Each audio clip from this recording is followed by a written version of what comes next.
On today's episode, we're going to be building a subframe connector from scratch for our Datsun 280z.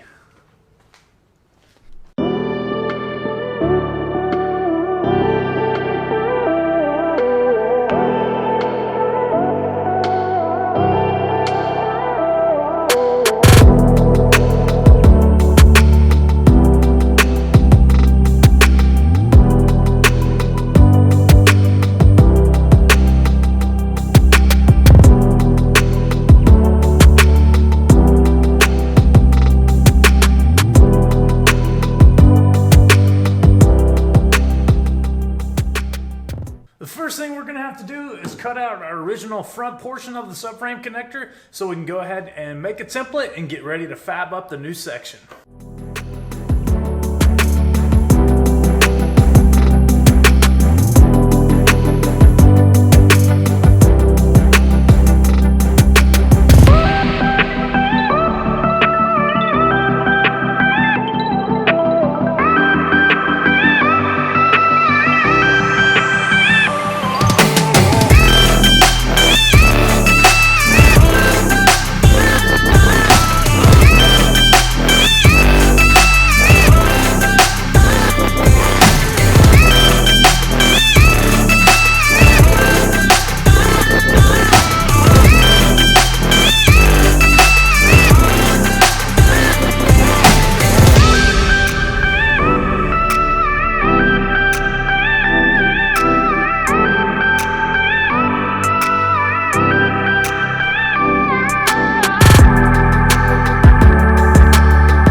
So now we've got our subframe rail fabbed up and in place. We're going to go ahead and make one last template to box in this whole area leading up to our tension control rod mount on the frame rail.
All right, well, that's gonna wrap up all of the welding that we have to do on our subframe connector that we made from scratch. After we completed all the welds, got it test fitted, if it's good. So we went ahead and threw some 2-part epoxy primer on it, and we're gonna wait for this thing to cure overnight. We went ahead and threw another coat of epoxy primer on the floor pan that we installed in the last episode. Again, we have to wait for that to cure overnight. Once we get this thing welded in, we're going to seam seal all of the edges and then throw another coat of epoxy primer on top of that. And all of that stuff is going to be filmed in the next episode. Well, folks, that's going to bring this video to a close. I hope you enjoyed the fabrication of our brand new subframe connector that we made from scratch for our passenger side floor pan on our Datsun 280z. If you like this stuff, go ahead and destroy that thumbs up button. If you haven't done so already, please click that subscribe button. That way you get notified just as soon as we post another video. If you have any questions, leave a comment below. And until next time, thank you so very much for watching this video.